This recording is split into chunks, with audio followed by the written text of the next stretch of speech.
السلام عليكم ورحمة الله وبركاته. عاملين إيه؟ يا رب تكونوا بخير. اللهم صل وسلم وبارك عليك يا حبيبي يا شفيعي يا رسول الله. اللهم استرنا فوق الأرض وتحت الأرض ويوم العرض عليك أنا وكل السامعين يا رب. اللهم اشف مرضانا ومرضى المسلمين وارحم موتانا وموتى المسلمين يا رب، اللهم آمين. هعمل معاكم النهاردة حاجة بنشتريها من برا. طب وليه نشتريها؟ ما احنا ممكن بأقل الإمكانيات نعملها بشوية مية ودقيق. تعملي الباتيه بتاع المدارس الاقتصادي السهل، لا حليب ولا زبدة ولا أي حاجة ولا بيض ولا أي حاجة، شوية مية شوية دقيق هتعملي أحلى حاجة. هنعمل بقى معاكم أول حاجة حطيت كوبايتين مية، كوباية سكر ما يعادل 10 معالق. أنا عاملة هنا كمية ل2 كيلو دقيق. تمام، معايا كوباية زيت. ده للدقيق 2 كيلو. لو انت عايزة تعملي اقل هتقللي الكمية، لو هتعملي كيلو هتنصصي. ماشي، معلقتين خميرة ممسوحين من معالق الاكل الكبيرة، وبقلبهم كويس واروح نازلة عليهم بالدقيق. انزل بالدقيق بقلب الدقيق كده زي ما انت شايفة في الصورة، بيبقى ملزق ومش احسن حاجة. بتقلبيه وتروحي سايباه 5 دقايق، بصي 3 دقايق بالظبط. تغسلي ايدك وبعد كده تروحي جاية حاطة العجينة على الرخامة وتفرديها. معاكي بقى ايه؟ ال2 كيلو دي خدوا مني 4 كوبايات مية بالظبط، جنبيها شوية مية. هنا دي بقى النص كوباية اللي باقي انا بنزل بالتدريج. يعني انا اول ما نزلت كوبايتين مية مع الخميرة مع السكر مع الزيت. تمام، والكوبايتين التانيين لما بعد الدقيق حطيت كوباية ونص في البولة، والنص التاني بستخدمه زي ما انت شايفة كده. ابيل ايدي او ارش شوية صغيرين واعجن. اعجن مثلا دقيقة او حاجة واسيبها وارجع اعجن تاني لحد ما الاقي العجينة لمت معايا وبتلزق. هي العجينة كده كده تفضل معاكي لحد الاخر بتلزق. تمام اهو. هنا جبت طبق وببل ايدي مية واعجن، ابل ايدي مية واعجن. اهي هي العجينة بتلزق، عجينة ناعمة طرية وفي نفس الوقت بتلزق. هنا بقى ايه، بدأت ألمها. عجنتها حوالي 5 دقايق. شو ايه، بتلزق بس مش التلزق اللي هي بتلزق خفيف. تمام، هنا بقى هجيب البولة واحطها فيه وهدهن ايدي زيت، عشان الزيت بيخليها تختمر على طول، وفي نفس الوقت ما تلزقش في الاسترتش اللي انا هحط عليه. هغطيها بقى بكيس كده، ندخل البولة فيه ومن فوقيه بفوطة ونحطها في مكان دافي عشان احنا في الشتاء تختمر. خدت معايا نص ساعة خمر. هنا بقى الحشو زي ما انت عايزة. بصوا، بأقل اي حاجة موجودة، دي جبنة، علبة جبنة عبور، فيتا، اي نوع جبنة. عايزة تحطي جبنة قديمة حطي، عايزة تحطي جبنة اسطنبولي حطي، اي نوع جبنة انت عايزة تحطي. اللي يريحك واللي متوفر عندك حطي. انا هنا كان عندي الجبنة دي حطيتها. هنا بقى كانت اختمرت، طلعتها. بصوا هنا بقى هبدأ افش الخمر بتاعها، مش هخلي فيها خمر اهي. ورش شوية دقيق وهقطعها كور صغيرة. ال2 كيلو هقطعهم 8 كور. الكورة يعني مثلا قد البرتقانية كده او تزيد حبة اهي. بس هي انا بقى بدأت في الاول اقطعها كبير ورجعت افتكرت فعدت التقطيع تاني. هما ال2 كيلو جو 8 قطع. لو هتعملي كيلو هيبقى 4 قطع. جربيه في كيلو وقوليلي رأيك. يا ريت اللي ياخد من عندي وصفة يجربها تطلع زي ما انا بقول يجي يقولي في التعليقات. تمام، انا هقطعه معاكم كده. هرش رشة بسيطة كده من الدقيق عشان ما يلزقش معايا. تمام، وهنا بقى اغطيهم بالكيس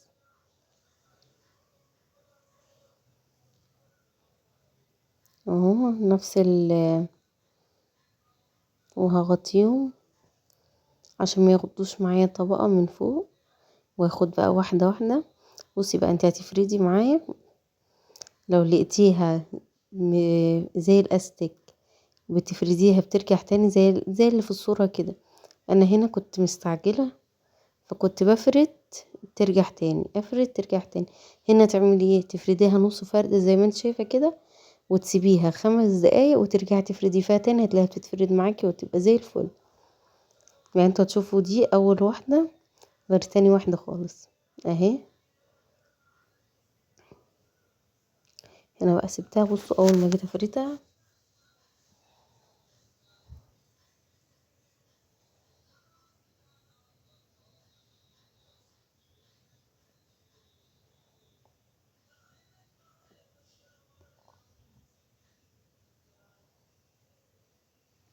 تفرديها بقى كده بنفس الطريقة، وهسويها لا بتبقى رقيقة قوي ولا بتبقى تخينة. تمام. هنا معايا سمنة، هدهنها بقى كده كلها سمنة.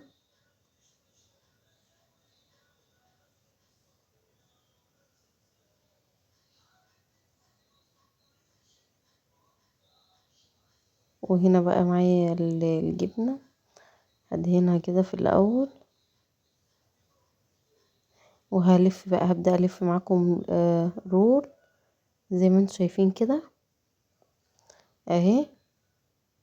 احاول اظبطها طول ما انا ماشية، ولازما تقفليها عشان وانتي بتستوي ما تفكش منك. تقفليها بنفس الطريقة كده، قفليها كويس من كل الجوانب هنا اهي.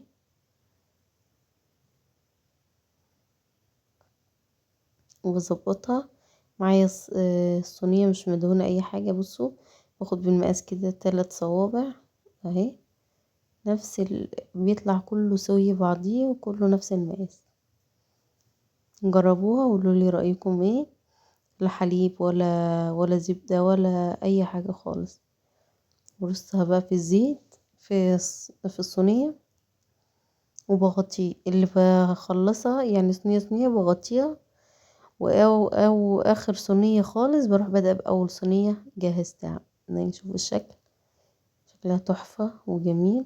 هنا بقى هعمل معاكم واحدة تاني، دي كانت بقى آخر واحدة. بصوا كانت ارتاحت. هنا بقى ايه، هتتفرد معايا على طول.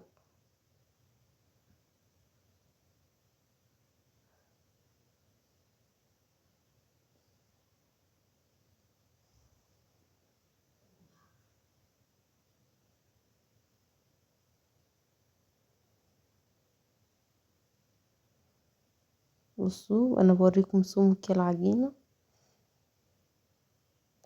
بعدين بقى الزبدة سمنة، واحط الجبنة والرول زي الاولانية بالظبط.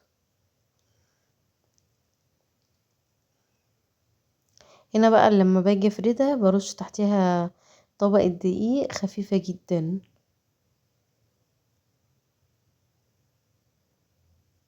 اهي.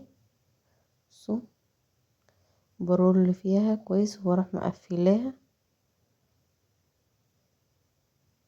زي ما عملت في الاولى، بعمل في التانية بالظبط اهي. ولو لقيتها مثلا من الحروف رقيقة ومن النص تخينة برول فيها كده لحد ما كله يستوي زي بعض اهي. هنا بقيس بالظبط. بصوا كله طلع معايا، لا واحدة كبيرة ولا واحدة صغيرة، وكله مقاس واحد. اللهم بارك. وعملوا كمية محترمة للمدارس للفطار الصبح، حاجة خفيفة وهشة وطرية. مش عايزة اقول لكم ما تنسوش بقى تشتركوا في القناة وتعملوا لايك كده على الفيديو القمر ده. هنا بقى ايه، هدهن الوش. هنا جبت شوية مية، يعني ربع كوباية مية كده على معلقتين سكر، وهقلبهم كويس. ده ليه؟ عشان ياخد الوش الذهبي القمر اللي انتوا هتشوفوه دلوقتي. انا معايا حبة بركة وسمسم، ممكن ما تحطيش ولا سمسم ولا حبة بركة عادي، بس انا حبيت ايه كان عندي فقلت هحط. هنا بقى بدهن من الخليط اللي انا عملته على وش الباتيه، وبحط حبة بركة وسمسم، واحدة كده وواحدة كده اهو.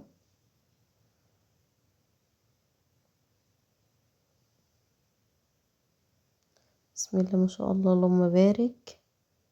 شوية من ده وشوية من ده.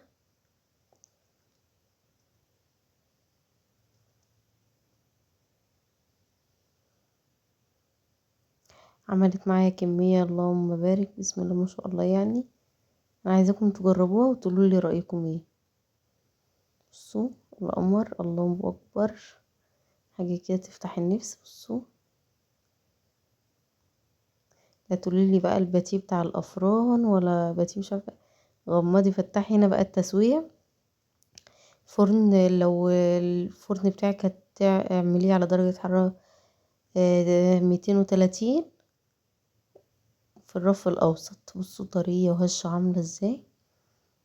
بصوا كل واحده فينا بتبقى عارفه طريقه التسويه في الفرن بتاعها. بصوا لو طلعت لازقه منك بحرف السكينه كده هتخلع معاكي على طول. بصوا الجمال، بصوا الله اكبر، مورقة وتحفة. بصوا عاملة ازاي. بصوا دي بقى اللي هعملها. بصوا عملتها بالسكينة، شوفوا. بصوا التوريقة بتاعتها، اللهم بارك. والسلام عليكم ورحمة الله وبركاته.